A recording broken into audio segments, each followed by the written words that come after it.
Assalamualaikum warahmatullahi wabarakatuh. Ibu bapak hadirin pemuda-pemudi sebangsa setanah air. Kerusuhan demo buruh telah menghancurkan 20 halte busway, terbakar, semrawutan acak-acakan. Ini berarti telah terjadi sesuatu yang salah dan sangat serius. Aparat keamanan di Indonesia itu ada dua. Ada TNI, ada Polri. TNI dan Polri harus bersinergi untuk mengamankan wilayah Jakarta saat itu.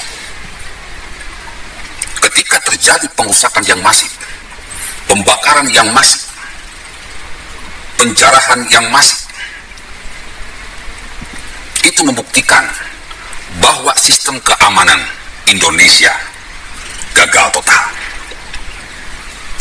Kita melihat begitu maksimal kepolisian Republik Indonesia mengamankan kota Jakarta saat itu, hingga cacian, makian oleh para polisi tidak didengar.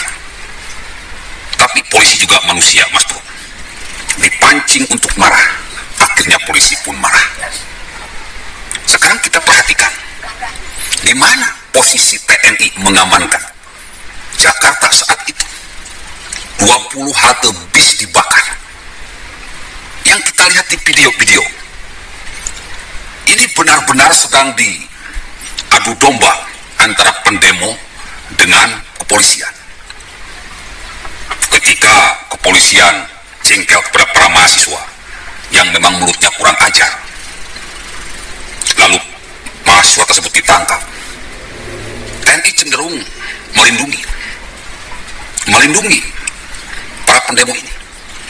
Tapi ketika halte bus dibakar, bioskop dibakar, mobil polisi dibakar, truk-truk polisi dibakar, kantor-kantor dibakar, dihancurkan, dijarah, polisi pun sampai ada yang dipukuli. Kemana TNI saat itu? Bukankah seharusnya TNI bersama Polri di garis terdepan? Malah saya sampai geleng-geleng kepala kepada ada beberapa oknum TNI malah bertepuk tangan seolah mendukung apa yang dilakukan oleh para pendemo. Para pendemo merusak, para pendemo membakar, para pendemo menjarah. Saya mau tanya, di mana fungsi keamanan TNI mengamankan kota Jakarta saat itu? Tidak ada, Mas Bro.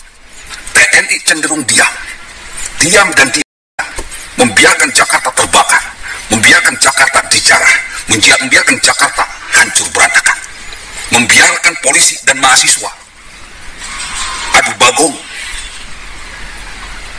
Jika TNI tidak punya fungsi untuk mengamankan demo, lalu buat apa ada TNI saat itu? Sudah Polri saja yang mengamankan pendemo. Saya lihat TNI kebanyakan melihat, memantau, tidak mampu mengamankan halte bus, tidak mampu mengamankan kantor-kantor yang dijarah, yang dibakar, yang dirusak.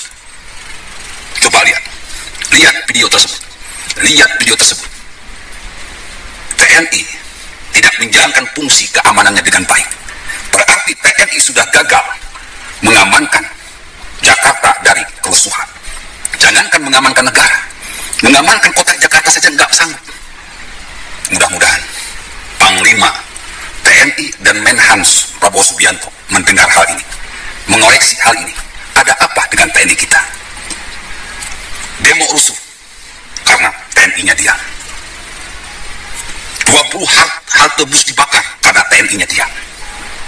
Penjarahan terjadi karena TNI-nya diam. Pembakaran terjadi karena TNI-nya diam. Pengerusakan terjadi karena TNI-nya diam. Masa semakin brutal karena TNI-nya diam.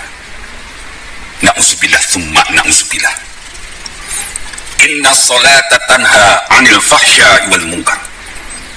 Jika orang-orang TNI ini orang sholat, maka seharusnya kalian tidak diam ketika terjadi pembakaran, pengerusakan, penjarahan. Kalian diam, berarti kalian telah berbuat zalim, membiarkan perbuatan keji dan mungkar terjadi saat itu.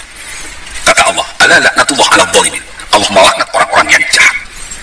kalian diam ketika aksi tersebut, pengerusakan Jakarta tersebut, berarti kalianlah penjahat yang sesungguhnya. Ala laknatullah ala dhalimin. Allah melaknat orang-orang jahat. Semoga aparat TNI sadar. Tidak bisa hanya polisi saja mengamankan aksi mahasiswa yang brutal seperti itu. Harus ada kekompakan antara polisi dan TNI. Kalau misalkan TNI tidak sanggup, ya TNI jangan hadir, jangan masuk sebagai aparat, diam saja di markas masing-masing. Kalau hadir tercatat sebagai aparat untuk mengamankan demo, ya harus bareng bersama polisi untuk mencegah aksi pengerusakan, pembakaran, penjarahan terjadi. Jadi kerusuhan yang terjadi akhir-akhir ini karena TNI diam, membiarkan polisi adu bagong dengan para pendemo. Nauzubillah, summa nauzubillah.